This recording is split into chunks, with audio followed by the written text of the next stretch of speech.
The Incas, an American Indian people, were originally a small tribe in the southern highlands of Peru. The Inca Empire was the largest empire in pre-Columbian America. This included Ecuador, Chile, Bolivia, Peru, Colombia, and Argentina. The administrative, political, financial, and military center of the empire was located in Cusco, which was the capital of the Incas.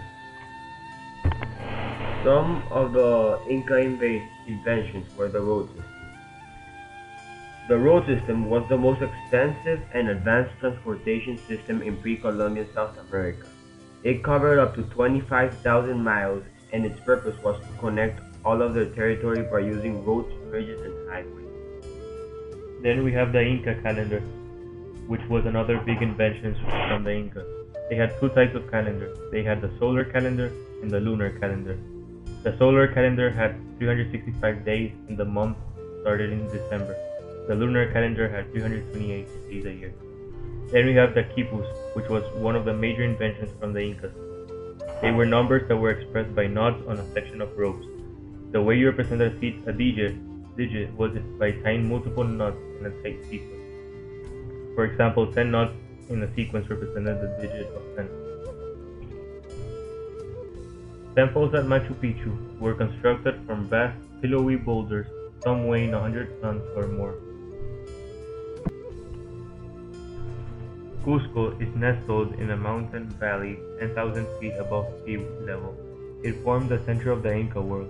The first emperor was Pachacuti and transformed it from a modest village to a great city. Then we have Atahualpa. He was the last native lord of the Inca Empire. He was captured by the Spanish and was held for ransom. Even though he had paid his ransom, he was killed by the Spanish. Pizarro was a Spanish conquistador who took over the Inca Empire. When they arrived at the Inca Empire, Atahualpa refused them to enter the empire, and that made Pizarro forced to attack them in what became known as the Battle of Cajamarca. Gold was offered from Atahualpa to Pizarro. He accepted the gold happily but did not release the Incas.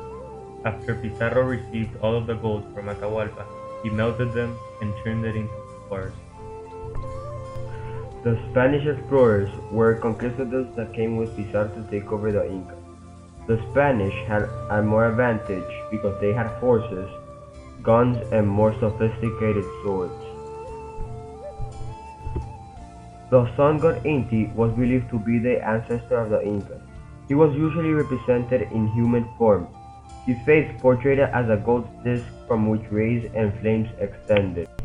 Within a few years, smallpox claimed between 60% and 94% of the Inca population, and it killed all of them, including Atahualpa. Inca clothing varied between the different classes of Inca society. The majority of people would have worn a gown-like outer garment that covered most of the body.